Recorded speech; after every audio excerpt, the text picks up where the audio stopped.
আসসালামু আলাইকুম। Study mode 99 এ স্বাগত। আজকে তোমাদের সঙ্গে ইংরেজিতে কাউকে উৎসাহিত করতে গেলে যেই বাক্যগুলো ব্যবহার করা যেতে পারে এরকম কিছু ছোট বাক্য নিয়ে আলোচনা করব। এই বাক্যগুলো নির্দিষ্ট কোনো নিয়ম অনুসারে গঠন হয় না। গুড জব, শাবাশ, শাবাশ, গুড জব। কিপ গোয়িং, চলতে থাকো, চলতে থাকো, keep going. Don't be afraid, ভয় পেও না, ভয় পেও না, ডোন্ট বি অ্যাফ্রিড। অ্যাফ্রিড অর্থ হচ্ছে ভয় পাওয়া।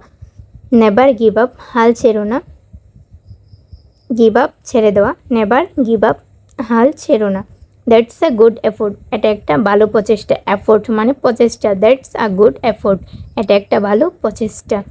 দেয়ার ইজ নাথিং টু ফেয়ার, বইয়ের কোনো কারণ নেই। ফেয়ার অর্থ বই, there is nothing to fear, বইয়ের কোনো কারণ নেই।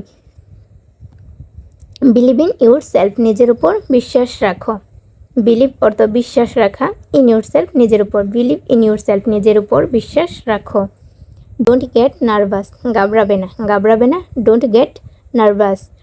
স্টে স্ট্রং, শক্ত হো, শক্ত হো, স্টে স্ট্রং। রেস্ট অ্যাসিওর্ড, নিশ্চিন্তে থাকুন, নিশ্চিন্তে থাকুন, রেস্ট অ্যাসিওর্ড।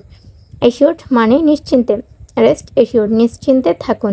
ডোন্ট হেসিটেট, সংকোচ করবে না, সংকোচ করবে না, don't hesitate. Do your best, সাধ্যমতো চেষ্টা করো, সাধ্যমতো চেষ্টা করো, do your best. Don't worry, চিন্তা করো না, চিন্তা করো না, don't worry. Good luck on your test, আপনার পরীক্ষা সফল হোক। Good luck on your test, আপনার পরীক্ষা সফল হোক। টেস্ট মানে পরীক্ষা। Come on you can do it, শোনো তুমি এটা করতে পারবে।